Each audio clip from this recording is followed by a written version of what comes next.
जय श्री राम सभी बच्चों को नमस्कार। आज हम लोग शुरुआत करने वाले हैं एपी, जिसका इंग्लिश होता है अरिथमेटिक प्रोग्रेशन, है ना। हिंदी बोलते हैं समांतर श्रेणी। इस समांतर श्रेणी है क्या? समांतर श्रेणी है क्या?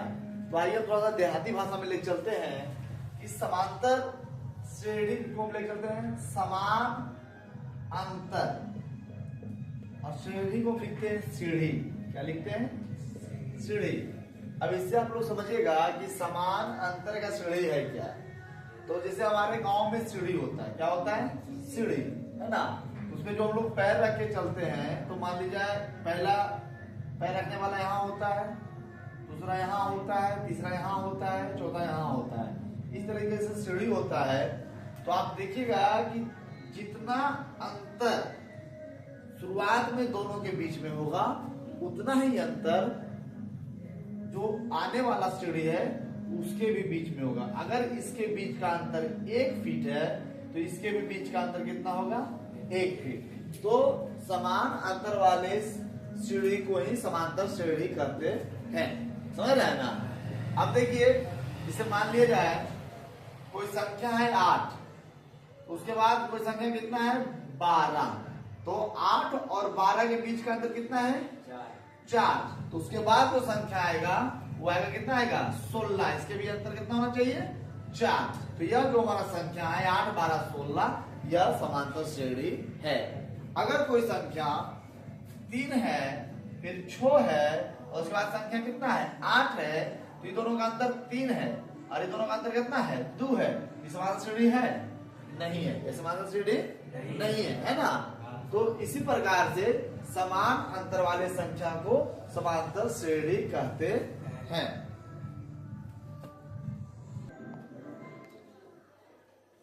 अब आइए हम आगे चलते हैं। समांतर श्रेणी 2 प्रकार का होता है। समांतर श्रेणी 2 प्रकार का होता है। एक को बोलते हैं परिमित एपी, हम समांतर श्रेणी को एपी लिख देते हैं, ठीक है। और दूसरा होता है अपरिमित एपी, ठीक है। एपी मतलब समांतर श्रेणी। ये परिमित एपी होता क्या? परिमित एपी होता क्या है? तो यहाँ पे देखिए, हम आपको 2 समांतर श्रेणी लेते हैं, 4, 8, 12, 16, 20, और दूसरा ले रहे हैं फिर 4, 8, 12, 16, 20 dot dot dot dot dot. अब यहाँ पे आपको ध्यान देना मेरे प्यारे बच्चों कि यह जो एपी है, इसमें कुल पद कितना है? 1, 2, 3, 4, 5। अब इसमें देखिएगा 1, 2, 3, 4, 5, और आगे डॉट डॉट डॉट है। इसका मतलब होता है अनगिनत, आगे जहां तक जा सकता है। तो इसमें है अनगिनत, है ना, बहुत आया, अनगिनत है ना, इसको हम गिन नहीं सकते हैं। तो जिसमें पदों की संख्या सीमित हो, पदों की संख्या क्या हो? सीमित हो, परिमित एपी होता है। क्या होता है? परिमित एपी कहलाता है। जिसमें पदों की संख्या सीमित हो, परिमित एपी कहलाता है। और जिसमें पदों की संख्या सीमित ना हो, जिसमें पदों की संख्या सीमित ना हो, अपरिमित एपी कहलाता है। मेरे प्यारे बच्चों, इसमें पदों की संख्या सीमित हो वो परिमित हो गया, और जिसमें पदों की संख्या अनगिनत हो वह हो गया अपरिमित। अब आगे चलते हैं, है ना। अब इसे मान लिया जाए एक पद लेते हैं, जैसे 4, 8, 12, 16, 20, ठीक है, डॉट डॉट डॉट, ठीक है। और आगे मान ले लेते हैं कितना? 40, ठीक है। अब यह जो 4 है, तो यह जो 4 है, इसको बोलेंगे पहला पद। क्या बोलेंगे?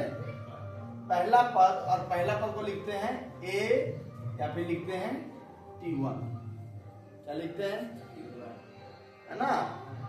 पहला पद को क्या लिखते हैं,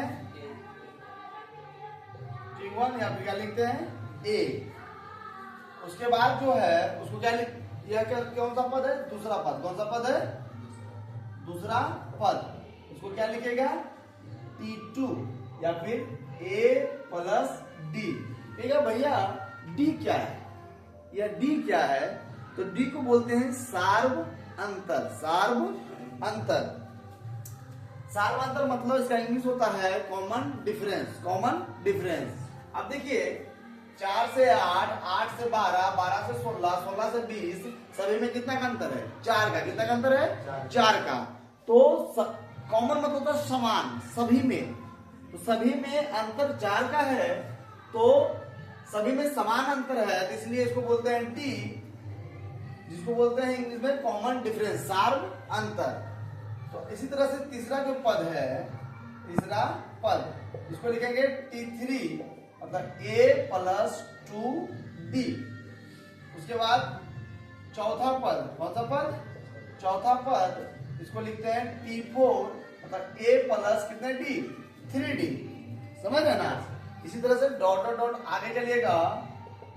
अंतिम पद, कौन सा पद, अंतिम पद। अंतिम पद को बोलते हैं TN, कहीं कहीं इसी को बोला जाता है AN, और उसको भी बोलते हैं A plus N minus 1 into D। समझ रहे हैं। या यहाँ पे क्या हो जाता है, यहाँ पे एक सूत्र बन जाता है। क्या बन जाता है, सूत्र बन जाता है, जहां A बराबर प्रथम पद, ठीक है, जो D होता है वह होता है सार्व अंतर। क्या होता है, सार्व अंतर। और जो हमारा N होता है वह होता है पदों की संख्या। क्या होता है, पदों की संख्या। और यहां से हमारा एक सूत्र तैयार हो जाता है, और तैयार होने के बाद हमारा आगे क्वेश्चन हम रन करेंगे। ठीक है, थैंक यू, लिख लीजिए।